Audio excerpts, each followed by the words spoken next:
morning and welcome to Let's Talk Nigeria on Golden 97.5 FM Yenagua, your trusted platform for informed dialogue, civic engagement, and national building conversations. I am Moya Stebbing. And I am Paul Oblomugbasa. Now, this morning, we turn our attention to a subject that speaks directly to identity, justice, development, and the future of one of Nigeria's most historically significant ethnic nationalities. We're talking about the Ijaw ethnic nationality, and we'll look at the way forward for the Ijaw ethnic nationality. Now, the Ijaw people, one of the oldest indigenous groups in Nigeria's Niger Delta region, have played a pivotal role in the social, political, and economic history of our country. From the struggle for resource control and environmental justice to advocacy for equitable representation and sustainable development, the Ijaw nation has remained central to conversations about federalism, inclusion, and regional advancement. Yet, many questions remain. What does true progress look like for the Ijaw people in today's Nigeria? How can unity, strategic leadership, and youth empowerment shape a stronger future? What pathways exist for economic growth beyond oil dependency? And how can collaboration with other ethnic nationalities strengthen national cohesion while preserving cultural identity? The Ijaw ethnic nationality in itself is often described as the fourth largest ethnic group in Nigeria, with a proud heritage of resilience, maritime civilization, and political consciousness. I tell you, from the historic resistance of figures like Isaac Adakabo to the contemporary leadership at the national level under the former President Goodluck Ebele Azikiwe Jonathan, the Ijaw story has always been intertwined with the struggle for equity, resource control, environmental justice, and true federalism. Yet, in the midst of all of these different things, people are wondering, what's the way forward for the Ijaw ethnic nationality in a rapid evolving Nigeria? Is it politically consolidated in itself? Is it economic diversification beyond oil? Is it education, revolution, and youth empowerment? Is it cultural renaissance and unity among the various Ijaw clans? Or is it strategic engagement within Nigeria's federal structure to secure long-term prosperity? All of these different conversations we're going to be looking at, because the Ijaw people are very great people, and that's what we'll be having today. And so we want to say that it's going to be an interesting conversation because we have someone important who's going to be helping us to unpack these critical issues. We are honored to welcome a distinguished leader and respected voice within the Ijaw national ethnic nationality. We're talking about Alabo Nengi James OON, the first national vice president of the Ijaw National Congress, INC. Good morning, Alabo, and thanks for joining us on the show. Very good morning. Thank you for bringing me in this morning. I'm the second vice president. Oh, second national vice president. Okay, then. So, with years of experience in leadership and advocacy, he brings insight into the aspirations, challenges, and strategic direction of the Ijaw nation. So, this promises to be a thoughtful and forward-looking conversation, one that goes beyond the rhetoric and focuses on practical solutions. So, stay with us as we explore the way forward for the Ijaw ethnic nationality right here on Let's Talk Nigeria.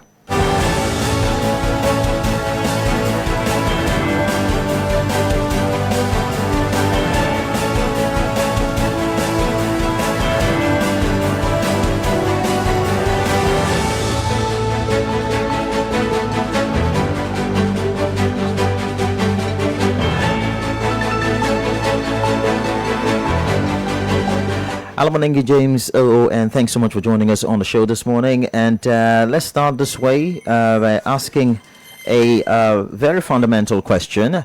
How would you assess the current state of the Ijaw nation within Nigeria today? How would you assess the current state of the Ijaw nation within Nigeria today? Let's start from there. Yes, by the grace of God, our fathers, our forefathers, and the present situation We are not actually doing badly.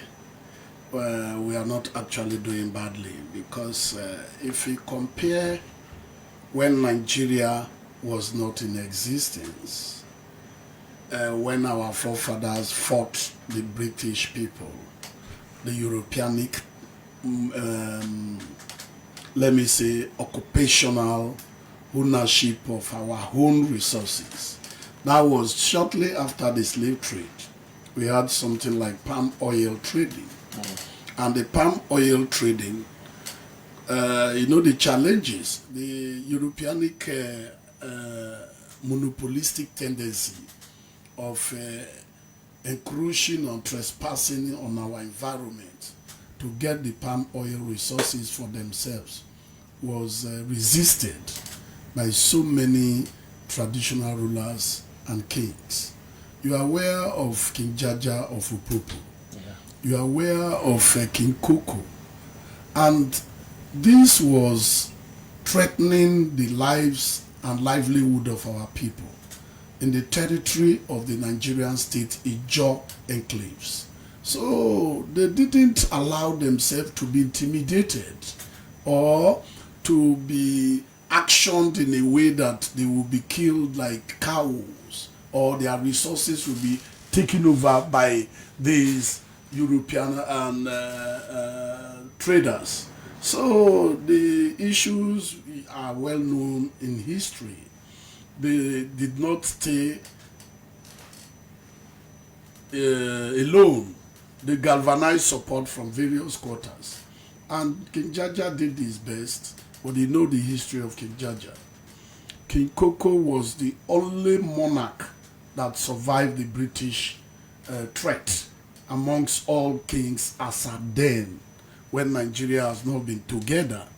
But you see that we move from that stage to other stages when the Nigeria became southern and northern Nigeria became one Nigeria. And you know the rule of King Dapapri and Anthony Naoro. These are men of authority. And you are aware of the London Conference. I don't believe in going back to history, but we have to lay a background. Yeah, of course. Very important. And these men play a very vital role, tendering or appealing to the British authority of what they have done. You know, even the Benin Kingdom was tampered. Their proper monuments and relics were stolen. That is criminality. But in modern times, they are just returning these things. They should have paid for what they have done. But, you know, be what it is, the Nigerian state became in existence, forced the existence of our people of become Nigerian state. And our people said no. The people living in the riverine coastal environment, the Ijaw people, the Niger Delta people, need to be not to be treated like animal. They are human beings like anybody in the world. So they need to be well taken care of. So therefore, their area is a special area, special environment, so they should be taken care of specially. That is where you heard of all this Niger Delta Basin Authority. And these things were discussed at the London Conference. And some of our key Ijaw leaders and Ijaw prominent men play a vital role. In between that area, the bouts of the issues of Adakaburu also he became a front runner of taking the bull by the horn. I say, yes, my fathers have been talking. They have been just talking, round table discussion. Now we have to go back to the creek and inform these people that we are in existence. So you read about the 12 days revolution. Adakaburu was smart enough. He was not greedy. There was no primordial sentiments. Adakaburu takes everybody along within that, just within that 12 days revolution. He read it. Selected my great uncle from Nimbe is a chief administrator of Adakaburu. I live by it, and I mention his name here. So when we are discussing issues like this, we need to take cognizance of the role of those who play these things, so that we will not direct our forces to one individual person.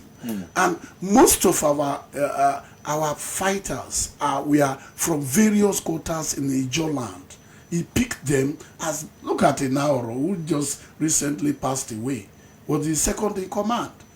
Various areas, and they did what they did. And the same our people, whether we like it or not, our people were involved in making sure Adakaburu was arrested. And he was arrested, he was detained, and later, because of the war, Adakaburu was released to come and liberate his people. Adakaburu liberated us, because all these are histories. Okay, but what we are interested in... Alamo, we'll have to go for a short break. When we return, commercial break. When we return, we'll continue from where you stopped, please. All right, then. Thank you very much. This is your golden moment. 97.5 Golden FM, the gold standard of radio.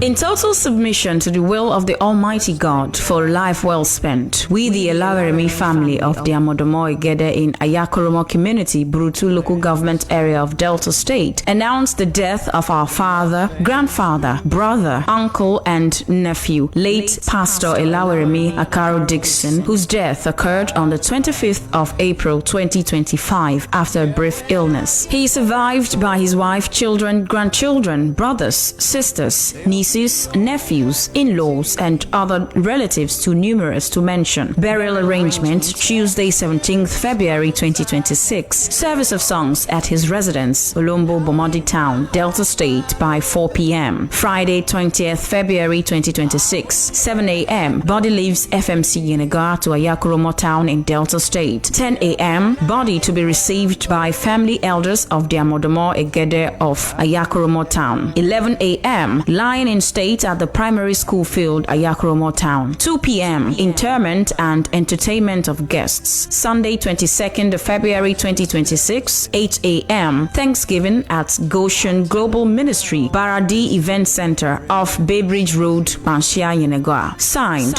family. This is your golden moment. 97.5 Golden FM, the gold standard of radio. Let someone shout hallelujah.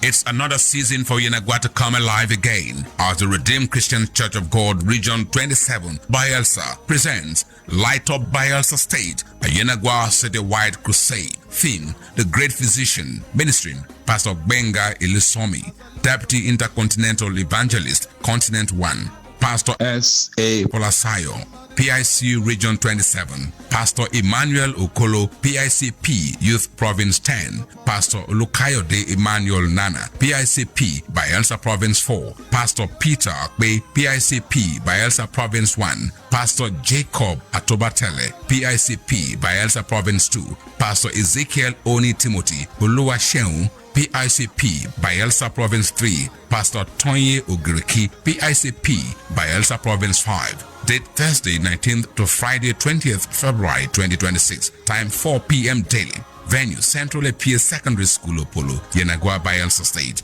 Light Up Bayelsa State. Come and be touched by the Great Physician.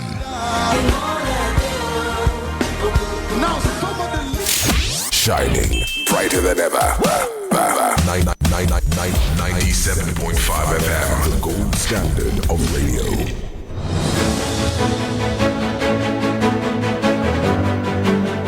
All right, we're back to Let's Talk Nigeria. We still have here with us in the studio Alabo Nengi James O and the second national vice president of the Ijaw National Congress. So before we went for that break, you were trying to give us some historical background. But as you round off that, I'd like you to add to this, in your view, the most urgent priorities of the Ijaw people, of the Ijaw nation as we speak. Yeah, the most priority, you talk priorities, because you cannot guide me to one priority. Human life Priorities, is though, in yeah. needs and desire of growth and development. First, I want to inform you that let's forget about rhetorics of history and medieval talks. We should concentrate on contemporary issues now. And in the current contemporary issues, the Ijaw question, the Ijaw question have been answered. Whether we have got the answer, that is what you are even interpreting now. What is our priority? The Ijaw question is that the Ijaw people do not appreciate what the government, the federal government, is doing actually. Because why we do not appreciate, they have not recognized originally that we are the resources owners. We have various resources. The gas is here, so it's one resource. Crude oil is here, it's another one. We have sand, we have lime this, we have this. So many, even the marine. I think you mentioned something, I was so happy. Because part of our cradle of civilization came from the marine angle, where the Europeanic trading was going on. And we were the first to acclimatize with the Europeans and the white people. So the Ijaw people have got civilization in midst of many before others. Look at the coming of the missionaries. The missionaries came with beauty. You go to school, you don't pay. Health is free. Schools, we are free.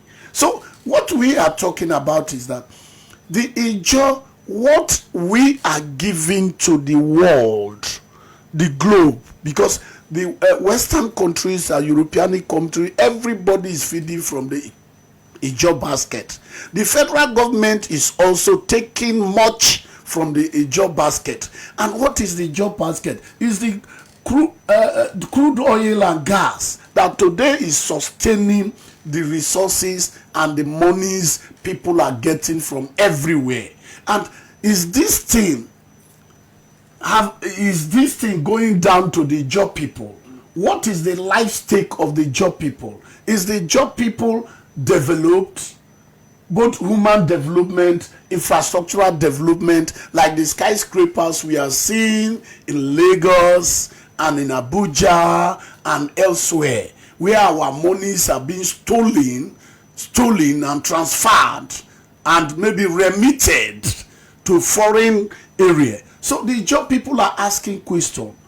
We want to live like human being. If others are living like human being, we should have been better living like human being. So the Ijaw question is this: why can't we be on our own and enjoy the resources of our place? So that's the very urgent priority. Yeah, that is one of them. Why can't we live on our own? Why can't we do things on our own? Yes, and pay resources to federal government. This question you just asked, because we as a country together, because as much as we have the Ijaw nation, we have the Hausa nation, we have the Igbo, all of the different nations, but we practice federalism. That's one thing. Do you also think, because of what you just said, do you think that it is high time that the Ijaw nation went beyond just the struggles that we're having now? Do you think that we should move from the agitation to strategic negotiation with the federal government? Thank you. That is where you are coming. As if you are trying to peruse my manifesto. But you have not seen it. If you have seen it, maybe through the social media. The truth of it is that what we are doing before may not work now. Because, for instance, when we came into the struggle in the 80s, pro-democracy to this level, and now it's a different strategy we need to take. We cannot be doing the same strategy and getting the same result. That is what we are talking about. And the strategy now, for instance, we have been questioning for restructuring of Nigeria state for our own benefit. We have also talked about resource management, resource control, and resource ownership. Our fathers were fighting for resource ownership. The resources belongs to us. We have to manage it. We have to now negotiate with you. Presently, we need to re-strategize Strategy works. Every day the developed countries are ahead of us because they are thinking and they are strategizing how to move forward. We cannot stay in the same history, the same talking resource control. Who is to control who? The 13% we are receiving. How is it controlled? How is it being spent? Who is accountable? Who is transparent of what this issue? These are the problem, because there must be trust. There must be carrying along the people. Fundamentally. Are the job people aware of what really is going on? No. First, for a person like me, we have to go back to basics. We have to make sure every Ijo man, as we did in the Ijo Youth Council, you understand? Yeah. Every Ijo man is aware of what we are doing, and they are carried along. Let it not be elitocracy issue. Only elites, those are the comfort zone, trying to make believe story that we are working. Meanwhile, downtrodden people are not aware of what we are doing. So the first thing is a strategy. We need to do things differently. Okay. Not by only talking resource control. Who is controlling the resources? Okay. How will the resource be managed? So this package should be, for instance, we have to start lobbying strategy, negotiation, dialogue, and because you, at the end of the war, people dialogue. True. So you get peace. But you cannot do everything. Okay, we have been in violence. We have been in militancy. We have called us hoodlum. Every name. But today, amongst all those that we are in that front, they are all in peace, working for peace. So today, people even clamoring Mr. President should come back. Yeah? Others will say, I'm not supporting Mr. President. That is the issue. Okay. The beauty of democracy. All right, so we need to use the democratic principle and see that the Ijo question is being answered. But sometimes it doesn't go the way you want. So there is always a clause. Everything necessary could be used to. Okay. progress. Yeah. So we're looking at the way forward for the Ijo ethnic nationalities and the people therein. But how can the region now? How can the Ijo ethnic nationality move beyond oil dependency towards economic diversification? Because all this while is all about the oil. We produce the oil, but then we're not benefiting. How can we move away from it? Because we are in modern times, right?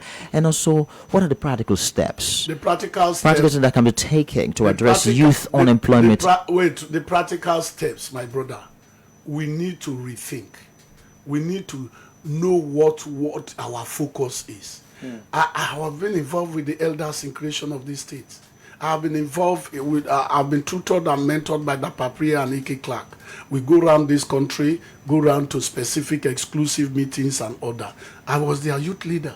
I've got experience. So many things that sometimes they will let me know. I want to inform you that since the creation of this state, apart from Diri, that is now taking a course because he was part of the creation of the state, that is making a move to understand what before the creation there were issues that were mentioned. He's trying to put a few of them together. Now, how many can we now have? What is our priority in Bayelsa, for instance? That is what you are talking. Is it education? Is it tourism? What are we going to sell to the world? Let's stick on one thing or two things and work on it. That is what we need to do. In Ijo land, Ijo man is kidnapping Ijo man. Ijo man is tampering with Ijo man's property. When they created this state, you keep a wash at your house, as the front of your house, till dawn, nobody will pick it. But today, it's not the same. So the security and unity of Ijo people should be first priority. If you are not united, how will you come to get what you want? Because number two thing, others maybe are in division. You are divided. You are being used monetarily and brainwashing. So we need to think, what we Ijos, what do we want? That is the question. If you are a Bayelsa, what Bayelsa? Is it education? Let's pursue education. Is it agriculture? Let's pursue agriculture. Is it this? So we have not got it right, because you cannot do things haphazardly. There must be a concretized and itematized vision and mission of a people. What is our mission? Immediately we get that right. First, it's just, are we united? We must, from Arugbo down to Ibino, the Ijo enclave, the Ijo climbs, Ijo people, Ijo men and women, are we united? If you are not united, you can't move forward. And the issue is that when you begin to separate yourself and bring in words like call Ijo and no call Ijo, that pricks my mind. For instance, my great grandmother is not from Igbo. So how can you call me I'm not I don't understand. You understand what I mean? And the people who their parents are directly from somewhere are even claiming more than you, Basa. That is the scenario now. Because everybody want to gain something with the name Ijo. Some people operating with Ijo name, they don't even have Ijo blood outside this shop. I'm telling you, because the Ijo land has resources to negotiate with. But if we are smart, we need to sit down again. We need to have opportunities that outside there. We need to bring that opportunities down. Okay. Down. Okay. So how yeah. So in this context now, how can now political leaders of Ijo extraction collaborate more strategically? Because we need our people who are already there to begin to have this conversation. In my manifesto, I don't want to talk much about myself, but I want to see that in the Ijo struggle I have been, the political leaders have not been working together, irrespective of party. Okay. There should be Ijoness, irrespective of the party. That is why I like some of my friends in the north. When I visit them, I ask them, you told me your wife is going for a meeting, political meeting. Yes, so she's my opposition party. My son too is on. Look at the article, son is not these people's son. They know what they are doing. We are even killing ourselves, brother and sister. That is the mentality that we need to remove from ourselves. If you are in APC, I'm in AD, you and this, you and that. By the time we work together, leave politics. We are talking about how Ijo people will survive. How Ijo people will take over. How will the Ijo people come? You see, you discriminate. That is part of our problem. You understand? That is part of unity too. Because until we realize that we are one person, Diri is bringing peoples together. But let bringing them, let their mindset change. Their mindset, because they need to have it, not because they want to come for senatorial position, they want to come for reps, they say, okay, Diri is bringing us. No, it's the mindset of the people moving towards having a solid oneness of Ijo people. Priority is that Ike Clark do not want to know where you come from. As long as you have that Ijoness, you are going to work with him. He will tell you your forefathers' history. He knows every part of Ijo people. The Paprie will not shun you where you come from. As long as we are working for Ijo Niger Delta matters. That is how it ought to be. That is why it's even difficult to fill is that gap. Because most of our people, very primordial sentiments, we need to remove. If we don't do so, the Ijoness, we will just be calling like people who shout Atakaburu. I know people who have been surviving through the name of Atakaburu. Since I know them, Atakaburu, but nobody have ploughed back what they are having in billions and millions to the Atakaburu family, or to even build a place called Wika. That is the issue. Using the name does not matter. We need to galvanize our own way of playing the equity, justice, and fairness amongst ourselves before we begin. You are talking about federal government. In your own familyhood, only you want to be councillor. You don't want another person to be a councillor. You understand? So the political stakeholders are very important. If you are a job president, don't feel that you are the highest. It's a matter of coming together. You have to reach out to them. They too have their own pride. You too have your own pride. And then so the Ijaw leadership of political area, we must work with them. And then we must use their like now platform. Their platform. A senator is having a role. Every senator has 10 constituency projects. You understand? I'm aware of most of these things because I need to know. Now, if they have a constituency project, as INC, what do we do? Is to work with them.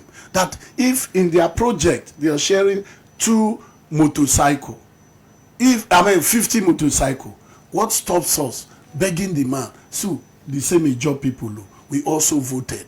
Apart from your political difference, give us 5 to share with our people. If every senator is giving like that to the INC members will also be happy that they are going on, because nobody is paying me as I am now. I'm not paid by INC, but I continue to contribute the best I could. Okay, so this brings the next question. It's not easy. Let us work as a team, whether politics or no politics. Thank you. You know, we're working with time, and there'll be moments where we'll give the listeners opportunity to interact with you as well. No problem. We want to see how we could, ask some very important questions before we open the phone lines, because at that time you might not have enough to say. But now, talking about the INC, okay. How can the Ijaw, you're the second national vice president, yes. Okay, so how can the Ijaw National Congress now strengthen unity among Ijaw communities? Because a lot of people say they are not feeling the role of the INC. The INC is more as like, okay, a body, but some thoughts say, well, we're not feeling the role of the INC in terms of this whole Ijaw thing. So what is the INC, that's the Ijaw National Congress, doing in strengthening unity among Ijaw communities? Yeah, the INC is having a standing constitution. The vision and mission of INC is there. However, there are things that you need to move out from the constitution to make sure realities are handled. That is what you are talking about. I have said it earlier. We should not see the INC as an elitistic organization or elites organization. We should see the INC as our organization. But in every organization, you must show sign of concern. Everybody is listening to Golden FM, but everybody do not have access to Golden FM premises. If you want to be a member, you must, the constitution said, as an Ijaw man, yes, you may say you are INC person, but you have to put down your name as INC, and you have to be recognized by a token to say, answer the name, yes, I'm an INC person. But the question is that is not even the issue. The issue is that we the leaders are carrying the people along. I think that is what you are saying. Yes. So if that is not really done in all the phases, but nobody always finish. That is why the mentorship I've got, the tutorial I've got, the lessons I've got as vice president. I'm only on delegated duties. Yes. But practically, with my all experience, if some of us are there, definitely this scenario will change. Because part of our process is that we need to galvanize support through the media, professionals. Like I have what you call broad-based advisory board, including every segment of the organs, and the organs carried along, because that is where the structural problem comes. If you sit tight leadership does not work in an organization like this. The organization must see you as somebody who is trusted, who is credible, who has integrity, that will not merchandise the INC. Because most of our groups we just believe that I see it, small penny come, I became a big man, and pose before. No, we need to think beyond that. That is what you are saying. We need to move to the creeks. We need to. How many presidents are knowing outside this enclave? When a president of a John nation is going to somewhere, let people feel that he's president of a John nation. Okay, so let's pause there. Let's open the phone lines now, because I know a lot of Bielsans and Nigerians who want to, contribute to this We conversation. have not done enough, I know but we we will don't. continue to try. All right then. 0707 747 1522 0912 000 1975. Send a message on WhatsApp to the number 0912 0001975. We are also live on Facebook streaming, and so you could drop your message. They will read it, read your messages. So let's get to the calls now. Keep it very brief. We have no time. We're working with time. We're very strict about that. Hello, good morning, and welcome. Yes. Good morning. Good morning. This is ADSR. I'm calling from Azikoro. Welcome. Yes. I love that in the studio. Of IYC. Please. INC. I'm very sorry for that. Apologies. As you are vying for that position as the national president, please, if you have a pen and a paper there, I want you to write this down. It's very, very important. Please, as we start this race, this new journey as IYC president, if you are finally elected, please, there is one thing I want you to do for us as an Ijaw. We are marginalized. Ask me how. We have only 8 local governments in Bayelsa State, and we are being shortchanged. Some states in this federation have 40 something, and when they share resources, those states have 40 or 40 something. Local government allocation. All right. Come to think of it. It's all right. Hit it. Please, I want you to hear your as you continue to start this race. Thank you and good morning. All right. We've not come to your, we're looking at Ijaw nation in general. We've not come to that issue. Maybe at the end of the show, you're probably going to give one or two stuff. But a question before you respond. Calls are coming in. I don't know what you take a call or take a message. Let me take a call now. Hello, good morning. Hello, good morning, sir. Good morning. Yeah, this is God Save Edward Osai, INC chairman in Oruma. Yeah. Go ahead. Yes, I will say, may God take you to your destination that you need in your life. And I know that with you, we that are in the grassroots will become somebody tomorrow, because I've seen you. Today you make me to be the INC chairman in the Oruma community. I know that that's the way God will promote you to the highest place in the INC. Thank you. Okay, thank you very much. Let's get back to Alabonegi James. A few questions have been asked. I have a question here someone sent on WhatsApp, but let's respond to the very first question and the second question. The first question is about a document. A caller talked about a document. I have them here. Yeah, the document is talking about, there was a time when we just came in, there was already pre-conference that was supposed to be organized by exclusive members, not INC. So when we came in, it's less necessary, let's discuss together. So I think Yanga and other people Yanga was the chairman of that group. But I'm aware of that document. They prepare a document something that making the politicians to adhere to the Ijaw people's ideals. But I don't think that it's all waters, because the way it was done, it was not properly. Even the politicians don't attend that program. So how can it work? It's like a smooth screen exercise. But we didn't directly handle the affairs. But it was a kind of collaboration and partnership. They have the ideas earlier, but the ideas, they cannot do it because it has to do with Ijaw nation. Okay. So I think that issue, I cannot exactly say, all right, because it was haphazardly done. All right, so the second question. The second question is marginalization. And then, of course, number of local that governments. Has been a rhetoric amongst us.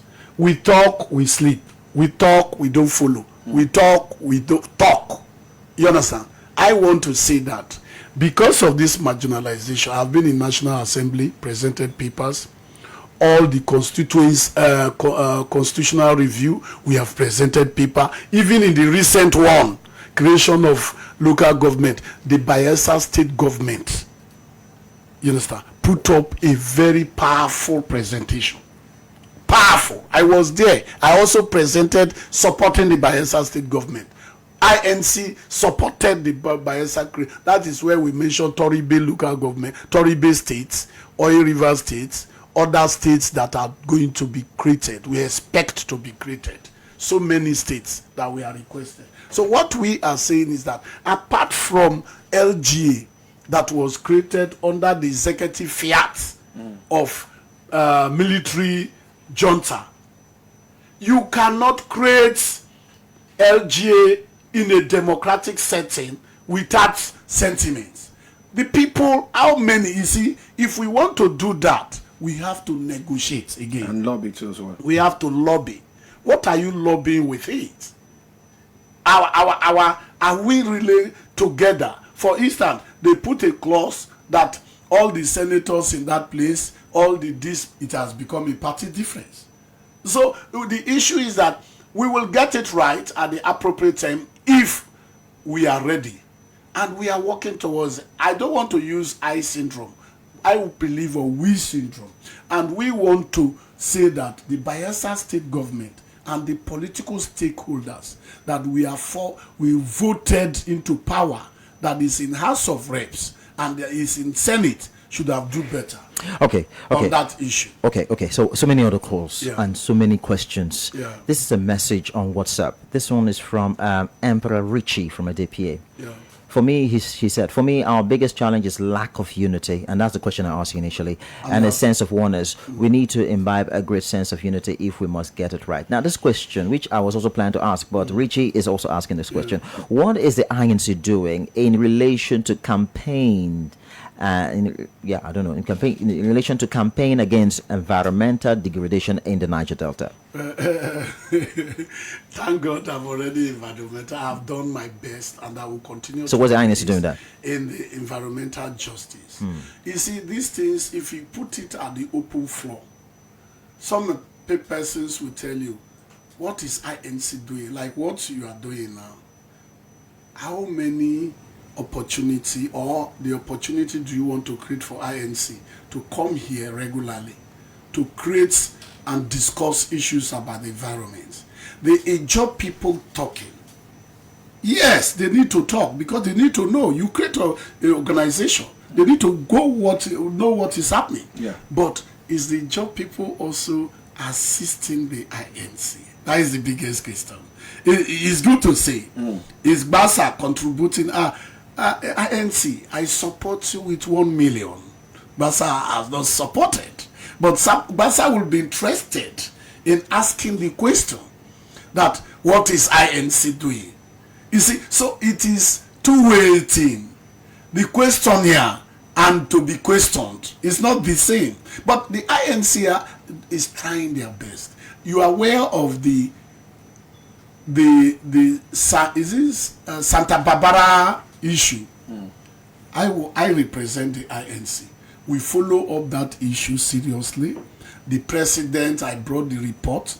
The president also called a press conference on it. And anything that has to do with environment, the INC, if it's aware, because you cannot have an environmental problem and you don't let the INC know. We must know. So there is a committee on environment already created, a standing committee. So it's just like government. If you don't let the government know what is happening in your area, will the government, they are not invisible, this thing, what did they say? People that are everywhere. It is somebody that will say something, see something and say something. So what I'm saying is that we are 24 hours alert to talk about environmental issue. 365 days. It is part of our duty to talk for our people. Individually, You are aware I'm a member of the Nigeria Environmental Society. I'm an environmentalist. If you talk about ocean encroachment, I'm the proponent of ocean encroachment worldwide. Talking about the problems in the sea, the problems that we are facing in the ocean, and what we may face more. That the divestment of the oil industry move from this area that we are suffering from suits and moving to the ocean, and what they are doing in the ocean, nobody's interested. So when the ocean begin to fight back naturally, we begin to say hurricane and all that. So who are looking at all these issues? And the issue about the environment is a very big umbrella. We are ecology, climate change, we can't say everything. And everything. All right. So we have been handling it. Yes. And more so, the phone lines are buzzing. The phone lines are buzzing. Thank you. Because we know, Alabo, if we allow you, you will move on. Basali to say something. I haven't said anything. No. Hello. Good morning. Good morning. Good morning. Yes. I see Alabo Nangishim. Good morning, sir. Good morning. Morning. Go on. Yes. He calling from Otabag. Welcome. Good morning. Interesting. Well, the man in studio is a man that over the years is the only man I have ever saw that went to every community, giving orientation, telling us how the people we have been mentalized, suffering people. Like that Olebiri, I think there was a time he went there and talked about issue about Olebiri. Yes. So he has done a lot. He's a practical man. It's not theory somebody. You know? So whenever he speaks, we should believe him. For me, the IN is too small for him. For me, the IN is that position is too small for this very man. God should bless you. Allah you should live long. You remember the marathon we did in recently? Yes. Okay. So this is a man we need in his land. All right then. Thank you. Thank you. Let's get to our Facebook. We have a comment from Okiki Edward who says Noasa. Okay. And it says you speak well about our identity and are very grateful for that. Yeah. And also, surprisingly, someone is watching from Mozambique. From Mozambique. Yes. Well, thank you very much that you're watching, and I hope you're enjoying every bit of what we are doing here. But we have a call now. Hello. Good morning. Good morning. Morning. I'm calling from Sabadria. Okay. Hello. Yeah, we can hear you. The spokesman there and your visitor are greeting special. No problem. My question is, where am I summer anointing? The only time probably I have opportunity to be in Yenagoa because I'm in the federal district. Mm-hmm. I went to the zone house. One of our Lagmesias memorial, I think his first memorial edition, I was there. No, his sister's death. It was there, they did the receptionist and everything. So I read here, I looked up the zone house. The zone house was spelled in English language, I-J-A-W. Why not I-Z-O-N? Let other tribes should copy or should learn from the language of his own. That house is being said in an English form. That is my concern about it. That is one. Two, if people are coming, whoever will come on board, please, not what we are speaking. We have had a lot of grammar concerning your people. Yeah. All right, thank you. Thank you very much. Your time is up, please. I'm so sorry about that. No, let me try to put him right. Apart his zone and Joe, I guess he does not understand that. Maybe that is why we need to be properly schooled, educated, and mentored and tutored. Mm-hmm. And we are here. You see, the word is I'm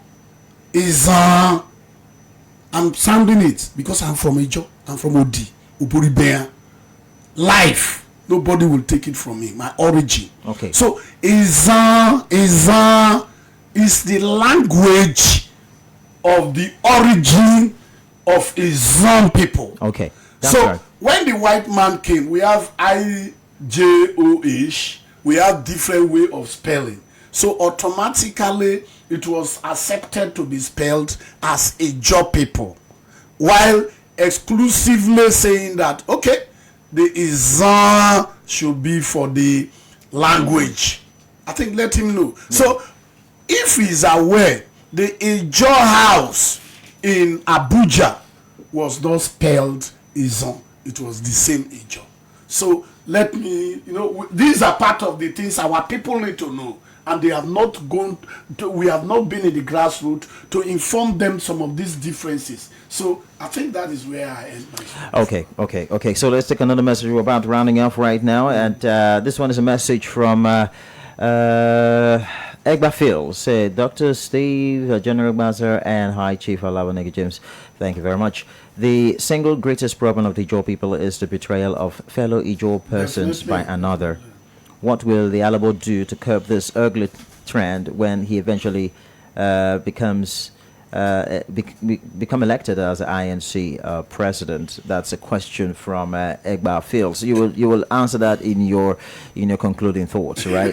Good morning. Good morning. Good morning, Oyesi Kolbasa and our honorable guest in the house. Good morning. I remain my humble self, Supila Yerbo. I'm calling you from Guanataro. Quickly, please, sir.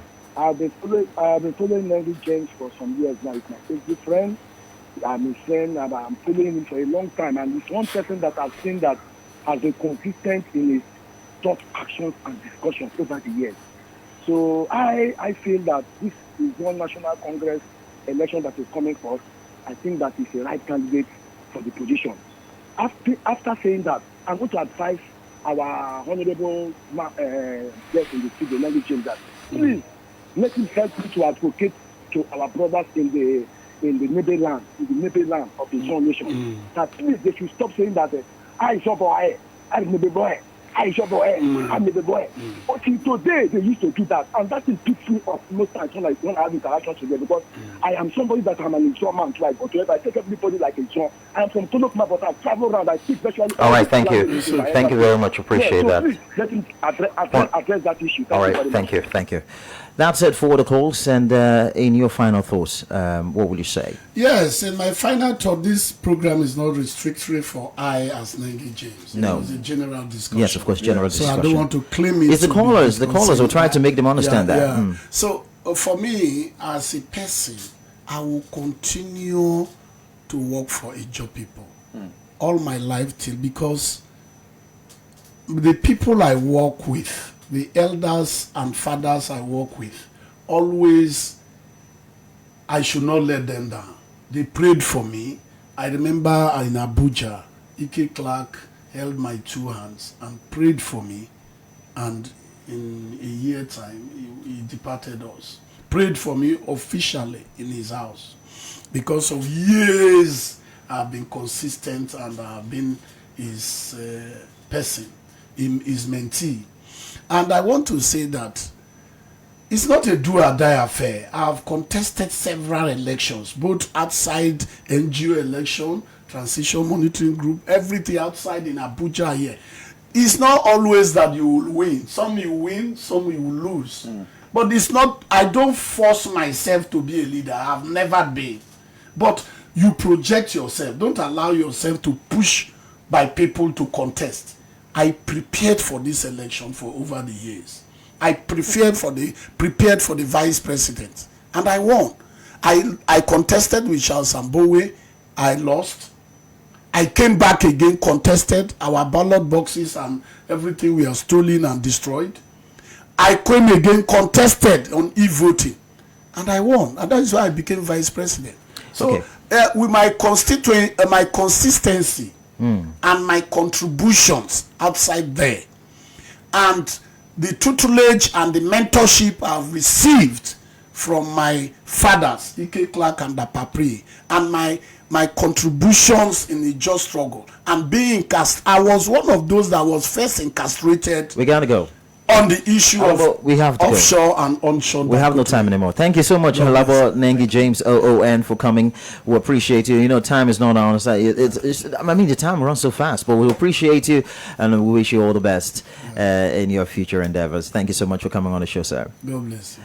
And I am Moya Steven. I want to say thank you very much to Naz Zika Mzansi, who is connected from Bairro Luis Cabral, Mozambique. We appreciate you. And Kiki Edward, all on Facebook. Thank you so much for joining us today. Next week, Monday, we'll be here for another edition of Let's Talk Nigeria. Have a wonderful weekend. Bye-bye.